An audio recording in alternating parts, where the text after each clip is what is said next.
Assalamualaikum warahmatullahi wabarakatuh. Nama saya Gita Chandra dengan NIM 1814-2001, kelas Perbankan Syariah A semester 6. Di sini saya akan menjawab pertanyaan dari soal ujian tengah semester mata kuliah Manajemen Aset dan Liability Bank Syariah.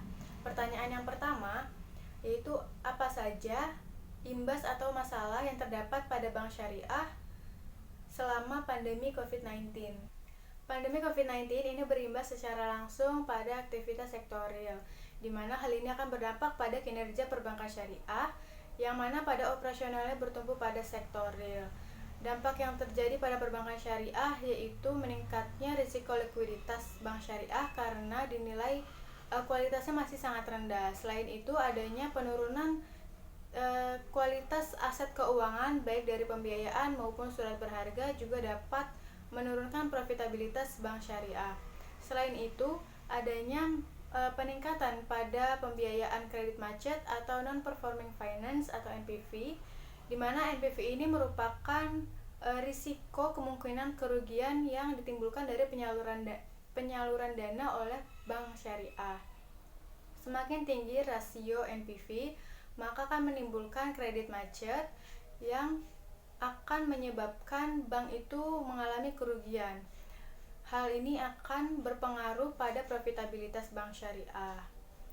Pada pandemi ini, kinerja debitur atau nasabah juga mengalami penurunan karena banyak nasabah yang pendapatannya menurun dan bahkan kehilangan pekerjaan.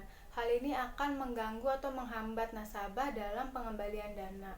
Hal ini juga yang menjadi penyebab meningkatnya NPV atau kredit macet pada bank syariah. Baik, untuk pertanyaan yang kedua yaitu bagaimana strategi dan kebijakan Alma dalam mengatasi masalah yang telah disebutkan sebelumnya. Strategi yang pertama yaitu perbankan harus mengidentifikasi dampak dari COVID-19 itu sendiri terhadap sektor real, kinerja nasabah maupun aspek lain yang dapat mempengaruhi kesehatan bank.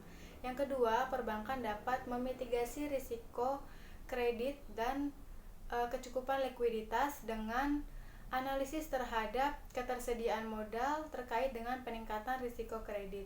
Yang ketiga yaitu bank dapat mengoptimalisasikan pengelolaan portofolio yang rentan terpengaruh dan terdampak.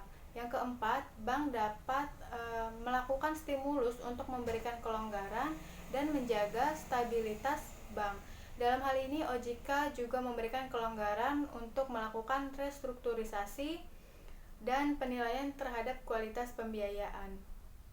Kondisi pandemi saat ini menjadi momentum untuk berinovasi melalui pengoptimalan teknologi digital. Dengan adanya digitalisasi pada pelayanan perbankan, ini menjadi sangat efektif karena bank tetap mementingkan keamanan dan kesehatan bagi nasabahnya melalui metode pembayaran tanpa kontak fisik secara langsung. Nah, demikian yang dapat saya sampaikan. Kurang dan lebihnya mohon maaf. Wassalamualaikum warahmatullahi wabarakatuh.